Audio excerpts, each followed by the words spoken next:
If you listen to experienced speakers, it's easy to see some real differences in how they step through their presentation, than maybe how you go about giving a talk when you are called upon to speak in public. But it is a good exercise to use every opportunity to listen to different public speakers and learn from them. From speakers who are not effective, study why they are, and learn how to correct those problems in your presentation. For speakers who are very good, learn what they do that works and copy their methods without shame. It's all part of learning from each other. One thing that jumps out when an experienced public speaker is holding an audience in the palm of his hand is that he is totally relaxed up there. That is a calculated relaxation. In fact, most of the methods he uses, such as his use of hands, the vocal range of his voice, where he looks and how he moves, are all carefully planned and part of that presentation and who that speaker is.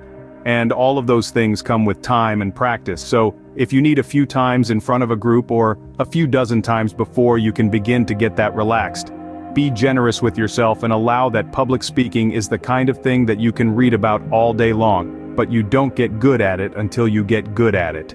Another thing that very often jumps out in a speaker who is at ease with his style is that for most of us, the idea of a pause is terrifying. But notice, smooth speakers often will pause and allow that moment of quiet in a presentation to just hang there. When that pause happens for that other speaker, you may have felt as terrified as if it was happening to you. But not to worry.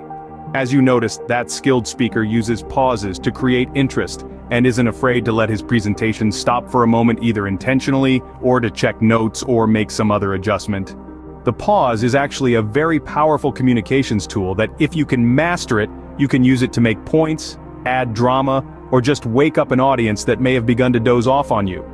That is because as you speak along, if your presentation is somewhat long, it is easy for people to be lulled into an unintentional trance of sorts. The mind can wander, and that is the condition people get into when they doze off as you speak. They track to the continuous sound of your voice and the melodic tempo that you naturally fall into when you speak in public. When you begin to use pauses and changes to the tempo of your presentation, you break that natural rhythm of your talk. The pause will jar the audience back to you, and they will suddenly be attentive with that "what did I miss" look on their faces. That is a real tool to you to help your audience stay focused, and to use particularly when you are approaching a point that is an important part of what you have to say.